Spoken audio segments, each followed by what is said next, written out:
Hey, welcome back to the food forest. I'm feeling a little bit better now, so we're going to get out and do a big long tour. Kind of the same path that I've been doing all year, so you can kind of compare from the beginning of the season to the middle of the season to now, late and the end of the season, what the food forest looks like, what the annual gardens look like, and all that. I'm showing you the trailer here because I wanted to show you I've got the actual solar panel and backup power pack there set up. We've got some family who are staying with us, and we've got the trailer. It was on that as the main source of power. We've now moved that to kind of a backup power in case power goes out, and we're actually plugged right into the house. And it's because with the fridge and the heater, because it's kind of getting colder out now, it was running out of the power pack and it was going out in the middle of the night. So a heater can be a pretty big load, and a 2000 watt, I think it's like 1996 watt hour battery size, it would just run out in the night a little bit. So it's very handy though to be able to plug in phones and whatever into a power pack and to have it as backup power to keep food cold and everything like that. So we're actually using that product. And I did want to talk about real quick the product reviews. I did two lately. One was that power pack and solar panel, and one was the hydroponics system setup. And it's not ideally how I wanted to do it. Those are the only two products I've ever done in the last 4 years. They happen kind of back to back. And then also because I was sick, I haven't been doing that many tour videos, so it might seem a little overwhelming selling products and you're thinking I'm selling out and all that. So there was a comment to that effect, and it was a valid comment. It's just timing on when these things were shipped to me, and then I've got a deadline where I've got to put a video together and get it out, and I've got to kind of match that. And anyways, it's just kind of poor timing. It's just how it worked out. And then I got sick, so I haven't been able to get out there and talk and do tour videos. So forgive me for that, and a bit of a long-winded intro here. Let's get on the tour, and we'll get back into gardening. I'll show you what the place looks like, and we'll get going right, and we'll turn this around, and we will walk into the backyard now. You can see Rosie's getting a little bit bigger. Hey, Rosie. She's getting a little bigger, and it's very, very fun puppy time right now. Here's a bit of the annual garden. We've kind of just let it go wild. This is pretty much the, being sick for a week and not being able to take care of things. But we've also got some things like sumac. We've got elderberry in there that I don't mind growing. We've got some jewelweed, raspberries. We've got some tomatoes that are just ending up. You can see them there. We've got sorrel coming back, so we see this patch of sorrel down in here. We've been eating this all year long, and it's just pushing right out into the fall. It's such a fantastic plant. This is the annual garden bed. All these wild crazy flowers here are lamb's quarters that I'm allowing to go to seed because I absolutely adore this plant. It's super, super healthy. You can see we've got some tomatoes here that are still looking pretty good. And we've got a lot of peppers down back in there. We've got some tomatoes that are just finishing ripening up a little bit. We'll probably pull those in before it gets too cold. You can see some peppers down there. You see the big yellow pepper. Most of these annual gardens are looking fairly spent. You can see the sugar snap peas are fully died back. We are collecting seed from them and storing them so we can start them again next year. And other than that, all we've got left are some squash growing. We've been making butternut soup with the butternut squash, so taking advantage of that. Other than that, we don't really have a whole lot going on. More squash. We do have some beets down in some of these beds. I thought it was some in this bed, but maybe not. See, we've actually got something burrowing and digging in there. It's the first time I've seen that. And then here's the zucchini. We haven't come out here for a long time. Got a couple zucchini hanging there. I think we're pretty much done with the zucchini, so I can pull this stuff out. I don't want to leave this too long because I don't want any of the vine borers that we always will end up getting. I don't want them to actually make a home here in the soil, so I do want to get those out of here. And then this is just right next to those raised beds here. We've been growing some potatoes in the horse manure, so we're going to probably pull these up soon. For any kind of carrots, potatoes, that sort of thing, you really want the plant to finish its life cycle, because what the plant does takes all this energy in the green and it sends it down into the root to grow, you know, the parsnip, the carrot, the potato tuber.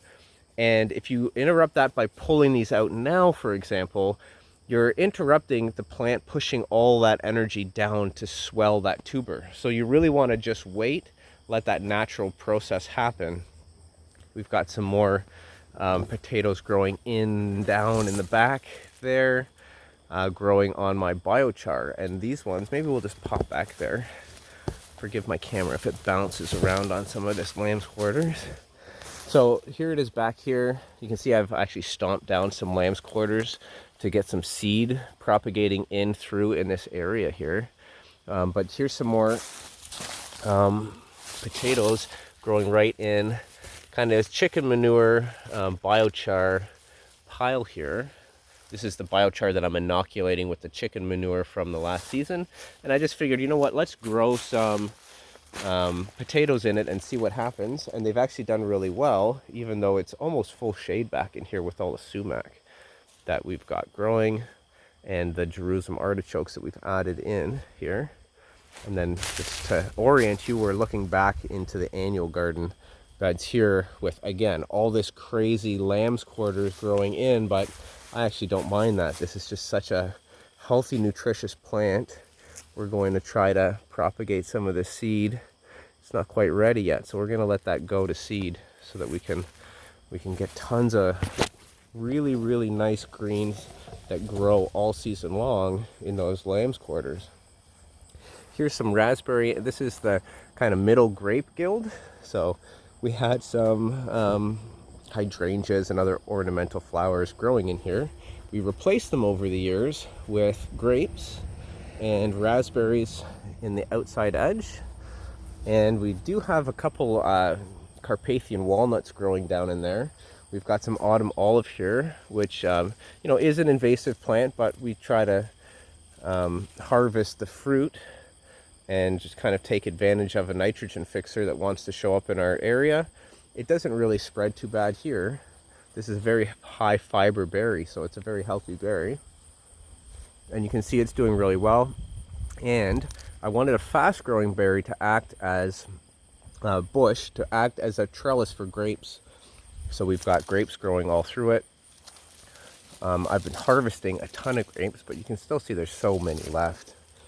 And I did want to kind of try growing grapes up, different plants, and using the plants themselves as a trellis for the grapes. And it's done really well. These grapes are so good. Super sweet. Like, unbelievably good. And you can see I've been pulling in just baskets and baskets of grapes this year. And we've still got raspberries growing in here. So, that's a good one. So just tons and tons of food here. We've got a birch as the overstory, because I just love birch. And I had a couple extra birch, so I just figured I'd plant them. And here we are coming around here to the chickens. And all this whole backside here is all grapes. I've been harvesting a ton of them. So there are really not that many grapes left in here. And we're probably going to fill up the chickens a little bit later on. We'll get some more maybe next spring. This is a English walnut here, a Carpathian walnut on the south side. And this all green on the left is all cold hardy kiwi. So we've got a male species in there and we've got some females. These are all the Arguta variety. So these are growing very well here on the south side of this trellis. And you can see more grapes growing up in on top of there. I was up there with a ladder. You see if there's any damage up there and torn leaves and stuff. It's because I was right in there with a ladder collecting buckets and buckets full of grapes. We've probably got 20 or 30 freezer bags full of grapes. We've been doing tons of raisins and we still got more. I'm kind of just, I think, almost sick of harvesting grapes. here's the Jerusalem artichokes. They're still kicking it, doing really well. We've got the bees here, and the beekeeper was coming over to harvest some honey, and I might get stung here because the bees were a little bit angry with him, but this is the path that I said I would take each time I go through and do this tour, so I'm going to continue to do that. Here's hazelnuts and raspberry guild that we designed on the backside of this swale, with a upper hillside of the Jerusalem artichokes. So tons and tons of carbohydrate food here. We've got kind of more sugars. This is more starches. This is more sugars. And we've got fat, oil, and protein in the nuts. Now the nuts, this year we actually got all of our hazelnuts taken. Came out looking for them, and they're all gone. And that was 2 weeks earlier than last year. So I track all of that in a calendar app on my phone. And I'm just gonna push through here.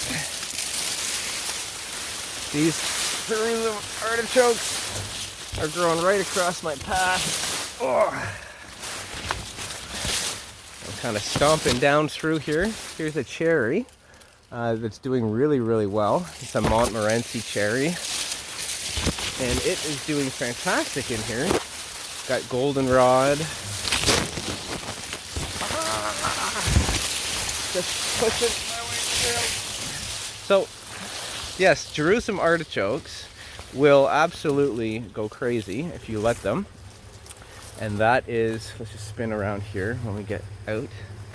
Here's some black cap raspberries that are just finishing up. I got all of those. So there's the back side of this swale. You can see it is just a fiesta of Jerusalem artichokes. There's Rosie eating some grass at the bottom of our cherry tree. And she is turning out to be just such a wonderful doggo. And there's a mulberry. So people have asked me, do I have any mulberries? Here's one. So this is a red mulberry. We try to stay away from the whites. We'll use reds wherever we can. And that is because the reds are native. The whites aren't really native to here. So when we can make a choice like that, we do. And we'll always try to grow the natives if we can. Here is a persimmon. There's Ginny. Here's a persimmon that's doing really well. So this one just came in last year. And there's another one right there.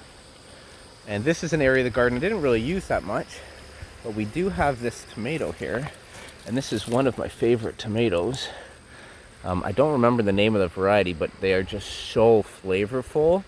They taste like a fruit. Like, I know that tomato is a fruit, but it really tastes like a fruit. It's just so yummy. And these are chocolate cherry tomatoes. And these are probably one of the best tasting tomatoes that you will ever have. So if you ever see chocolate cherry tomatoes, definitely highly recommended. You can see that garden there. I haven't really been taking great care of it this year because of just father being sick and then me being sick, my father being in the hospital. We've had a crane visit us. So here's the pond. Maybe I'll do a slow little pan of the pond so you guys can see it. And we have had a crane visit us almost daily and snacking on our koi. So that's disappointing. I think we're down to about 9 koi or so. I only see about 5 now. 6, no, about 8 I see down there. Yeah, so we've got some predation going on in the food forest. Here's a peach and sea buckthorn guild. These are Chiskaya sea buckthorn variety and is my favorite variety so far. Just if you're ever looking. I don't know if you can see, there's one way in the back there that I must have missed. And these are large, juicy, and deliciously citrusy sea buckthorn. Very, very, very tasty. And they're growing fantastic and spreading all out into this peninsula here. So I'll show you more of the koi. And we will walk up. walk up the side here. And as far as the pond goes, I haven't done anything with it. It's been a very good year for algae, almost none. Maybe I'll pop up and show you the waterfall, but and talk about the algae, but I'll show you a couple things on the way up. Here's a male kiwi, so that it's kind of centrally located to pollinate some of the other males, or some of the females, sorry. Here's another kiwi growing up here and another one there, and we're training it to come across. And we've got some of the dogs have knocked over some of our plants here and killed them. You can see some of the algae growing on the rocks, cooling down in here. So we'll harvest that out and feed it to the pawpaws up top. I haven't done that in a few weeks, so this is about 2 or 3 weeks worth of algae, and that's really all we have in the pond. So it's actually really, really nice. The pond is really starting to balance itself out, which is very exciting to me. So here's the top of the pond, and we walk down the side here where we're growing some squash and some pumpkins, and we've got some hostas and a nice bench under this apple tree. We've got another pocket pond hidden back in there that's doing really nicely. And you've got the nice pawpaws that are growing very well. You've got a peach down behind that pawpaw. We've got another pawpaw down the side here, some service berries and stuff. Now we're going to come up from the bottom up here at the end of the tour, and we'll just keep going on the same direction as we look at a dragonfly. These things are pest control in the food forest, and this is what you get when you put oxygenated water in your systems, is you get pest control via dragonflies. One of the best pest predators you can get. Here's the main food forest strip. Peaches this year, no peaches on this one. Again, we had a really, really warm February where we hit something like 12-16 degrees Celsius, and then followed by 40 degrees Celsius. So all the fruit buds swelled and then froze all the fruit off. This is basically just everything's ending up. All of the comfrey is finally falling over and finishing for the season. We've got some cherries that are growing in here, doing really nicely. This is mostly elderberry and currants and raspberries. There's some elderberry here just finishing up dropping its leaves. So we're already losing leaves. Service berry, sorry, right there. We've got some peaches, or pears, sorry, in bags. So we're protecting against the deer that come roaming through here. And we've also got the doggos. This is the in-laws doggo who's staying with us right now. Got all these beautiful, nice flowers. Really working on getting flowers growing all through the season so that we've got pollination, food for the pollinators all year. So we bagged some peaches, or pears, sorry. We bagged some pears down in the lower area. Up top where the deer can't get them, we didn't bother bagging those. And we'll just kind of cycle in and gather them up. I kind of come out here looking on the ground to see if they're on the floor yet. And then I'll know when to pick them up. You can see here that we've got sumacs behind this raspberry patch, and then we've got a swale, and these sumacs are popping up in the actual swale now. So we're gonna have to kind of harvest that, use that as chop and drop or biochar feed, and pull some of that out, because we don't really want to have a bunch of sumac growing right in the middle of the food forest. So that's a chore for another day. This is mullein, so we're letting it go to seed. Mullein will drop several 100,000 or even millions of seeds around. Mullein is a fantastic plant for if you get colds. It's very, very good for clearing congestion, and it's a very healthy tea. So we like mullein very much. So here's some peaches. We'll walk through here. We've got haskaps that we're walking through. You can see some yarrow and some aster flowers maybe back there that you noticed. We've got a couple apple trees down in here, autumn olive and grapes and kiwi on the trellis there. We've got sea buckthorn and apple in this middle central guild here with comfrey growing all around it, and yarrow. Here's a strawberry patch. Now we did get some on the south side here. We've had some creeping Charlie getting into the strawberries, and it has completely smothered them out. So what I might actually need to do here is a hard sheet mulch reset this year to try to prevent it from creeping through the whole entire strawberry patch. Because if I don't, oh, 1 second, stuck on a peach tree there. If I don't, then this whole strawberry patch is going to turn into a patch of creeping Charlie. So that is just slightly annoying. But at the same time, we're encouraging our strawberries to creep out further and further away and kind of run away from the creeping Charlie. We've got some really nice service berries lying in the back here. I've probably planted about 30 of them to act as almost like a nursery stock for transplanting in the food forest. So we've got some areas of the food forest that we're using almost like, you know, like a little kindergarten area to plant out for expansion. So that's always nice to do in your food forest as well. More peaches here. This is a veteran peach, not my favorite at all. Ooh, I forgot that we've got this sea buckthorn here. And it's got nice berries. And it's loaded up. These ones are a little yellower. The flavor is okay. It's a little more mild. I like the very sour flavor, but it is larger and juicier. And these ones, I can come in and harvest some of these. I forgot that I haven't got this bush yet. So it's really nice to see that. We've been eating a ton of sea buckthorn berries while we've been sick, really boosting the immune system up. And that's been very, very, very nice. Sometimes I pop over there and show you the grape guild that I've set up, but there's no grapes left, so we will just pop down into the lower area here. And yeah, these sea buckthorn berries, it's been really nice to be able to go out and harvest and access medicine when you're sick, you know, straight off the land, don't have to go to the store. And even just to boost your immune system. Hey, Rosie's down here, look at this.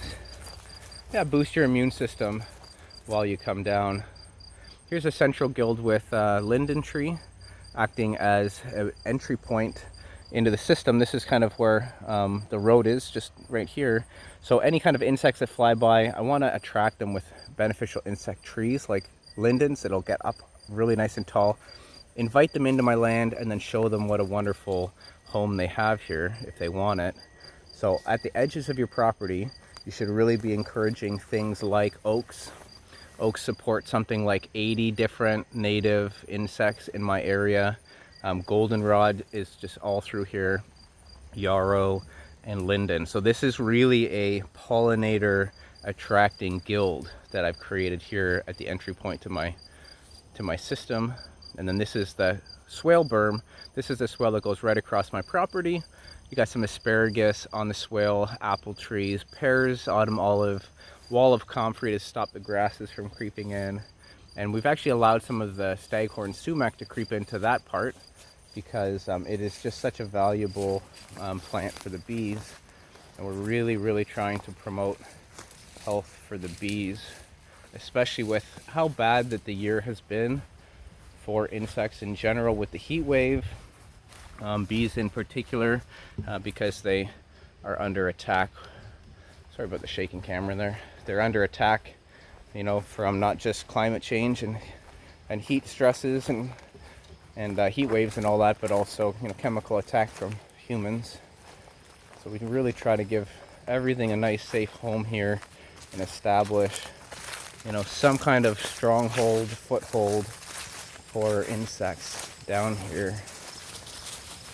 Hey, sweet girl. So we're in the lower area. I haven't cut the grass down here.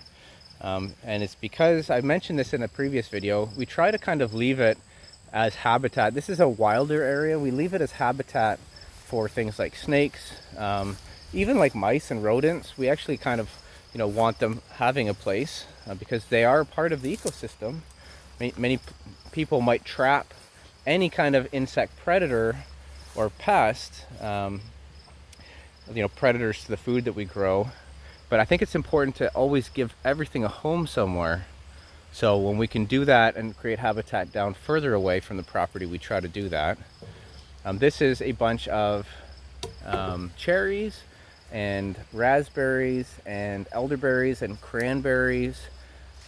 We've also got hazelnuts down in here, filberts and hickory. So we're trying to kind of do things that are good for nature as well, you know, give the chipmunks and stuff like that food down here. We've got the pawpaws here. You can see them bagged up there, right kind of there. And then here's another pawpaw right there. We've also got a couple runners popping up, I think. So this is really exciting to see. It's starting to thicken out a bit. We've got a pawpaw expanding here. We've got one in front of it there, and we've got one here. So these are probably runners from this host tree. Pawpaws will spread and thicken, which is nice. And then we've got this one here, and we've also got a runner, I think, popping up there. We've got some Jerusalem artichokes stretching high, 15 feet into the air, and then also providing food for ground animals. We've still got our pawpaws.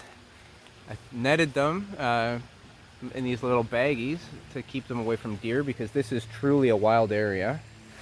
This is an apple tree that we graft on for as late of a season variety as we can, although it looks like they've all fallen, which is weird. That one usually has apples pretty much all year. You can see a couple up in there. And then all down in here we've got coltsfoot, which is a medicinal. We've got more hazelnuts and raspberries. We've got lots of flowers planted in there as well for pollinator food. And then this is what I call the old man walking trail. And we can see some of the more pawpaws there. Some up in here. I get that in the bag. I got my camera on a large extendo pole, so I can't really see what kind of shots I'm showing you. But I'm trying to get in there and show you some of those pawpaws. Really excited to try those. We've been making lots of ice cream, so we've been doing currant ice cream, elderberry ice cream, sea buckthorn ice cream. Those are more medicinal. You know, you do get the cream and sugar, but we also do have other healthier ways to consume those plants. Look at the bees loving the goldenrod here. Like when I say not even goldenrod, I'm not sure what flower this is, but they're enjoying the browse on this flower as well. It's just nice when you come out and you see all this insect activity, and that, you know, the things that you're doing is working. You know, it's working. And this is how we can really heal the planet, and it does work. I've got some chicory here. This is a very, very healthy plant for bee browse. A very, very good plant. We've also got thyme, which is very, very good for bees. Oregano here. And we really try to focus on things that are healthy and edible for us, but then also very, very healthy medicinals for especially, you know, all insects, but especially bees. So here we are.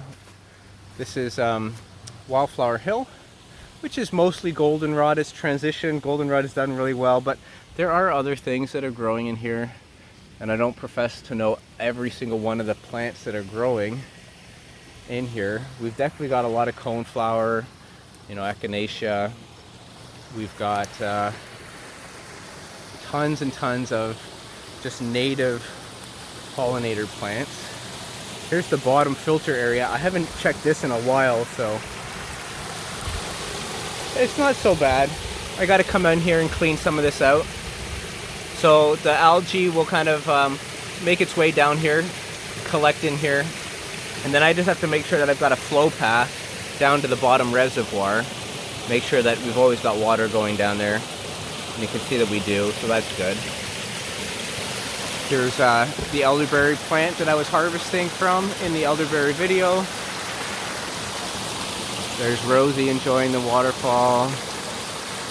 That's a nice little photo. Maybe that'll be the thumbnail. No, you stay up there. Maybe that'll be the thumbnail for today's video.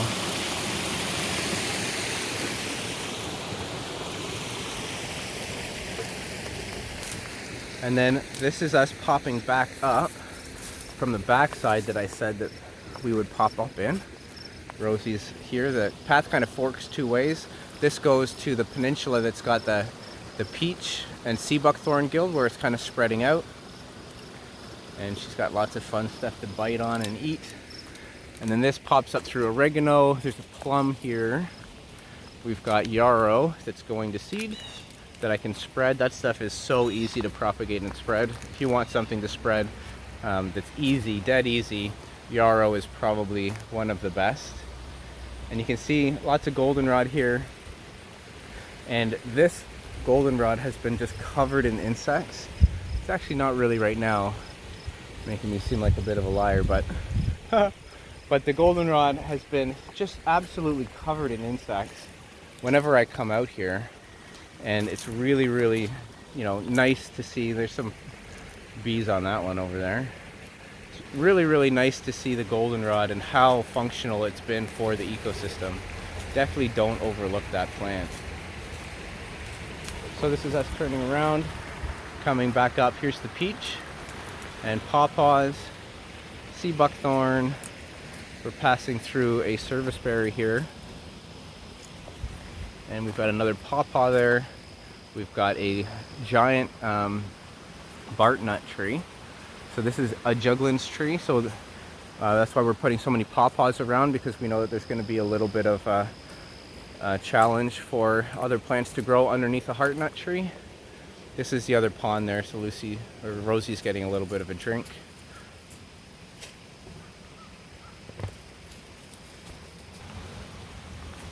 And we're coming up, ending the tour. And we're back at the main part of the food forest, the entry point. One area that I tend to overlook, because I just can't go everywhere, is I tend to overlook this extension that we did maybe 2 years ago. We doubled the width of this and added a whole nother strip of plants. So you can see the peaches there. We wanted to get more peaches because we've heard that peaches just notoriously want to die up here, and kind of experienced that a little bit.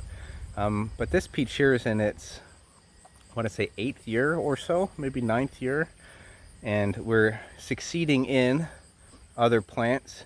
So for example, if this peach ever goes, we've got a pawpaw here planted into its understory. We've got some cherries planted in there. Somewhere in there we've got roses. But we do have cherries planted in there somewhere that I can't really see.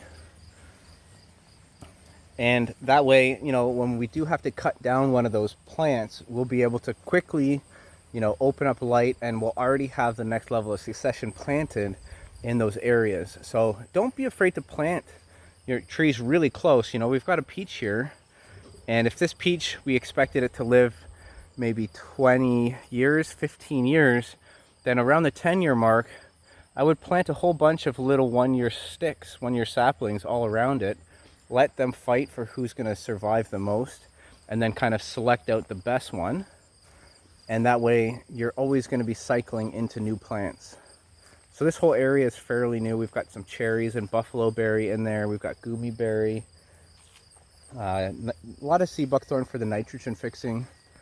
And we've got heart nuts in there as well, coming out of there a little further. And then we go in towards kind of a heart nut juglans guild again, where we've got another heart nut here. And then we've got a persimmon that can kind of tolerate, persimmon is right there.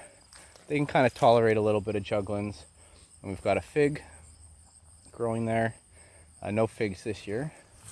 And then we've got all of our, under here is where we usually get a ton of mushrooms, under the shade of this dogwood. And we've got a ton of saplings that I planted in there, cherry and salal. So you can see them all growing in there. And I'm using the understory of that dogwood as a bit of a nursery area for growing other plants. There's a multi-graft pear. We've got some sage in here. This is a pear that died, and we're going to have to replace it. And some Jerusalem artichokes behind it. You know, here's some sage. There's the sage tree. It's looking kind of sad, but we can still harvest a little bit of that. Sage kind of should be pruned every couple years. It really grows on new shoots, so you always want to be cycling new shoots and pruning it heavily. I just passed an elderberry. There's a pawpaw that's looking like it's going to start dropping its leaves. We've got some buckthorn in here, not sea buckthorn, just normal buckthorn that I might pull. Those are volunteered. And then we've just got this front guild. There's more pawpaws there. This front guild has some cherries that I've been trying to nurse. It's a little bit shady under these maples, but they'll get some afternoon sun. So there's some cherries in there. And this is mostly just kind of pollinator plants as well. And I experimented with a black locust, and I did a big pollard on it, where you cut it kind of shoulder height, and it's responded very, very well. I think I'll probably border this with all black locust, just to kind of border my land with a flowering tree that the bees love, and that's a nitrogen fixer. And then I'll pollard them and maybe plant some cherry bushes or something like that underneath, just to act as a light block.